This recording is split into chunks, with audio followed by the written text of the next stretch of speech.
Hi everyone, তোমরা সবাই কেমন আছো? আশা করি ভালো আছো। আমিও ভালো আছি। আমার আরেকটা নতুন ভিডিওতে তোমাদের সবাইকে স্বাগত।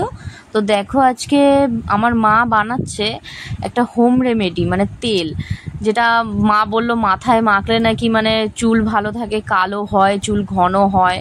তো ওখানে 100 গ্রাম নারকেল তেল ছিল, যেটা হচ্ছে ওই শালিমার। আর ওখানে দিয়ে দিচ্ছে হচ্ছে আমলকি, 5-6টার মতন আমলকি কেটেছিল, পুরোটা লাগবে না, তো হাফ দিয়ে দিচ্ছে। তো জানি না চুল ভালো হয়, কারণ আমার মা ইউজ করেছে, আমার মার চুলটা ভালোই হয়েছে। আমি তো ইউজ করিনি, তাই আমার মা বলছে তোকে আমি বানিয়ে দিচ্ছি, তুই মেখে দেখ, খুব ভালো হবে। এই যে কালো জিরা দিয়ে দিল, তারপর মেথি দিয়ে দিল, আরও অনেক কিছু দেওয়া যায়। তো মা বললো এই কটা জিনিস দিচ্ছি, এই কটা জিনিস প্রথমে দিয়ে মাখ, তারপর যদি ভালো হয় তোর আশা করি ভালো হবে, কারণ মা তো ইউজ করছে, মারটা ভালো হয়েছে, মার চুল অনেক ঘন হয়েছে। তো আমিও মাখবো, দেখছি। আমিও এর আগে অনেকবার মেখেছিলাম, আমার চুল তখন ভালো হয়েছিল, আবার জলের জন্য না অনেক খারাপ হয়ে গেছে।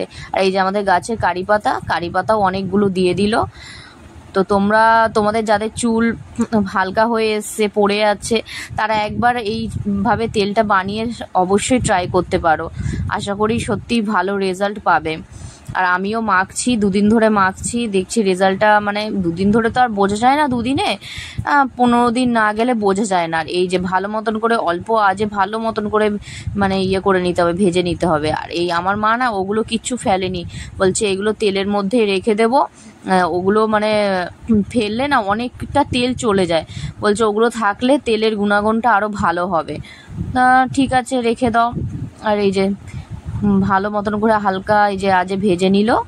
আর তোমরা বাড়িতে অবশ্যই ট্রাই করো এই তেলটা, আশা করি ভালো ফল পাবে।